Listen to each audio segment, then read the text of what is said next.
स्वामी भक्त हो, स्वामींवर अतूट अभेद्य श्रद्धा ठेवा, कारण श्रद्धेत चमत्कार घडवण्याची ताकद आहे. अवधूत चिंतन श्री गुरुदेव दत्त, श्री सद्गुरू स्वामी समर्थ. स्वामी भक्त हो, आजच्या व्हिडिओमध्ये मी तुम्हाला खूप महत्त्वाची माहिती सांगणार आहे, कारण स्वामी महाराजांची प्रत्येकजण मनापासून सेवा करत असतो. काही जण नव्याने जोडले जात आहेत आणि काही जण खूप दिवसांपासून सेवा करतात. आपण इकडे तिकडे स्वामींचे अनुभव ऐकत असतो आणि मग बऱ्याचदा मनामध्ये प्रश्न येतो की मी एवढे दिवस सेवा करून मला कोणताच आजवर चमत्कार जाणवला नाही किंवा कुठलाही अनुभव आला नाही, असे का? तर स्वामी महाराज आपली वेळोवेळी परीक्षा घेत असतात. फक्त निसंकोचपणे सेवा करणे. तुमच्या मनामध्ये जर तुम्ही एखादी गोष्ट ठरवली किंवा एखादी इच्छा मनामध्ये धरून जर तुम्ही स्वामींची सेवा करत असाल तर वेळ लागतो, पण तुमचं ते काम नक्कीच पूर्ण होतं किंवा तुमचं जे स्वप्न आहे ते नक्कीच स्वामी महाराज साकार करतात. ही माहिती ऐकत असताना तुम्हाला इथे व्हिडिओ सविस्तर पूर्ण पाहायला मिळणार आहे.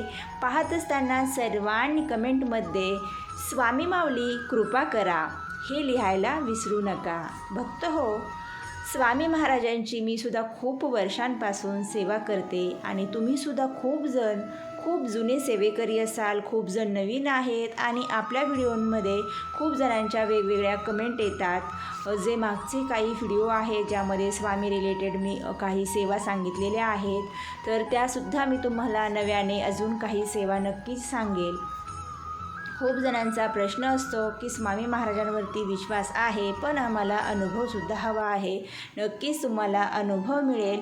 तर भक्त हो, माझीसुद्धा मनामध्ये एक इच्छा होती की मी स्वामींची तर सेवा करते, आपण प्रत्येकजण करतो, पण माझी एकच खूप मोठी इच्छा होती की स्वामी महाराजांच्या पादुकांचं मला पूजन करायचं होतं. आणि ते कसं शक्य होईल? अक्कलकोटलासुद्धा जाण्याचा योग 2 वर्ष झालं.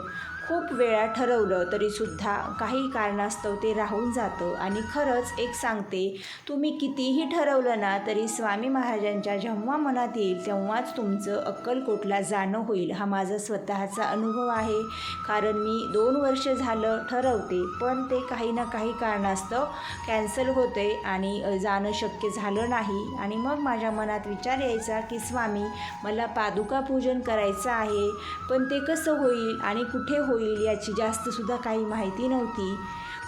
मनामध्ये एक तीव्र इच्छा होती की महाराजांच्या पादुकांचं पूजन खरंच व्हायला पाहिजे. कधी होईल माहीत नव्हतं. आणि मागच्या वर्षी मी खूप सगळे असे भक्तांचे अनुभव ऐकले किंवा स्वामींच्या केंद्रामध्ये सुद्धा खूप जणांनी हा अनुभव आधीच घेतलेला आहे. मी सुद्धा इतरांकडून हे ऐकलं होतं.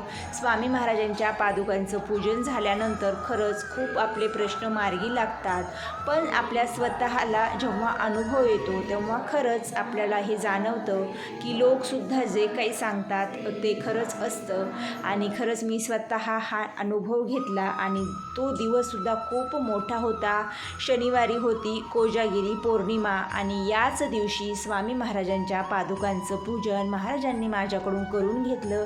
कारण मी जिथे राहते त्या आमच्या केंद्रामध्ये स्वामी महाराजांच्या पादुका आल्या होत्या आणि हे आधीच माहीत होतं एक 5-6 दिवसांपासून.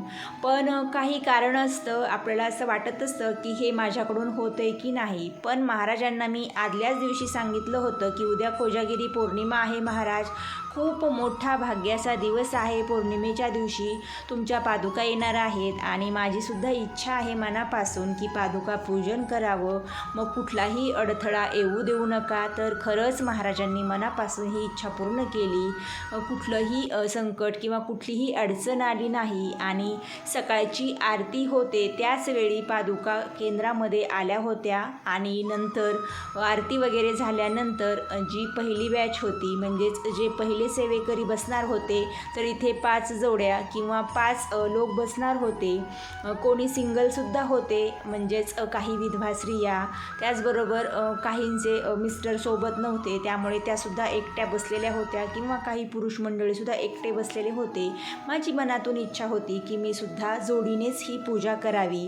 आणि मिस्टरांना काही काम होतं, त्यामुळे आदल्या दिवशीच ठरलं होतं की मी एकटी करणार. पण मनामध्ये असं वाटायचं की नाही, महाराजांच्या महाराजांच्या पादुकाचं पूजन हे आपण जोडीने करावं. आणि खरंच दुसऱ्या दिवशी मिस्टरांचं जे काम होतं ते सुद्धा थोडं दुपारनंतर होतं आणि मग आम्ही दोघांनीही पूजा केली. आणि सकाळी आरतीच्या नंतर पहिल्याच बॅचला म्हणजे पहिल्याच वेळेस आम्ही या पूजेसाठी बसलो. खूप छान हे पादुका पूजन करून घेतलं. खूप मस्त मंत्र स्तोत्र वगैरे म्हणून ते करून घेतात. आणि सगळ्यात शेवटी पादुका पूजन झाल्यानंतर ज्या पादुका आहेत महाराजांच्या त्या अभिषेक वगैरे झाल्यानंतर हातामध्ये देतात, म्हणजे प्रत्येकाला त्या पुसण्यासाठी. तर तेव्हासुद्धा खरंच त्या पादुका घेऊन असं खूप एक मनामध्ये खूप काही विचार चालले होते. आणि नंतर त्या पादुका प्रत्येक ज्यांनी पादुका पूजन केलेलं आहे त्या प्रत्येक भक्ताच्या डोक्यावरती पादुका ठेवल्या जातात. एक 60 म्हणजे 1 मिनिटांकरिता, अर्धा मिनिटांकरिता. तेवढ्या वेळेमध्येच आपण म्हणजे काही आशीर्वाद घ्यायचा किंवा जे काही आपल्याला बोलायचं आहे हे बोलायचं, असं त्यांनी काही सांगितलेलं नव्हतं. पण जेव्हा माझ्या डोक्यावरती ह्या पादुका ठेवल्या त्याचवेळी खरंच मी मनातून खूप काही बोलण्याचा प्रयत्न करत होते. आणि पादुका ज्या क्षणी डोक्यावरच्या वरती उचलण्यात आल्या, म्हणजेच इथे जे ताट दिसत आहे या ताटासह त्या ठेवल्या होत्या, ते ताट उचलल्याबरोबर ठेवताना मला असं काही वाटलं नाही, पण ताट उचलल्याबरोबर मला माझ्या डोक्यातील खूप काही ओझं किंवा खूप काही जे विचार होते, संकटे होते, ते पूर्ण असे पादुकांनी खेचल्यासारखा एक अनुभव आला. जर तुम्ही कधी पादुका पूजन केलं, तुम्हाला खरंच हे भाग्य लाभलं तर अवश्य करा. आणि जेव्हा पादुका डोक्यावरती ठेवतात त्यावेळी जो तुम्हाला अनुभव येईल ना तो तुम्ही नक्कीच सांगा, कारण हे माझ्या बाबतीत तर असंच झालं. आणि एक क्षणासाठी असं वाटलं की स्वामींनी आपलं सर्व ओझं आता त्यांच्या चरणावरती घेतलेलं आहे आणि आपण ते त्यांना दिलेलं आहे. तर भक्त हो, खरंच हे मी तुम्हाला मनापासून सांगते की माझ्या आयुष्याचं खरंच सोनं झालं. कारण आपण नेहमीच देवाची पूजा करतो, काही ना काही मागत असतो, पण कधीकधी काही गोष्टी अशा असतात की त्या आपल्या हातून होणं हे सुद्धा भाग्याचं काम आहे. आणि माझ्या हातून महाराजांच्या पादुकाचं पूजन झालं. तसेच इतरसुद्धा खूप सेवेकरी होते, त्यांनीसुद्धा केलं आणि प्रत्येकाला खूप छान छान अनुभव आले. आणि हे पादुका पूजन केल्यानंतर खूप कामे मार्गी लागतात. त्यामुळे अवश्य तुम्हाला जर कधी असा योग संधी आली, नाहीतर तुम्ही महाराजांना मनापासून विनंती करा की महाराज आम्हालासुद्धा ही संधी यावी. कारण ही विनंती मी महाराजांना 2 वर्षापासून करत होते आणि कुठलंही विषय नव्हता, काहीही डोक्यात नव्हतं. अचानक ही संधी महाराजांनी उपलब्ध करून दिली. तर भक्त हो, तुमच्या आयुष्यामध्ये सुद्धा असा क्षण नक्की लवकर यावा आणि तुमच्या मनोकामना पूर्ण व्हाव्या. तुमच्या आयुष्यातील जे काही ओझं असेल ते खरंच महाराजांच्या चरणावरती जावं. आणि असंही जर तुम्ही मनापासून सेवा करत आहात ना, तर नक्कीच तुमचे सर्व कामे मार्गी लागतील.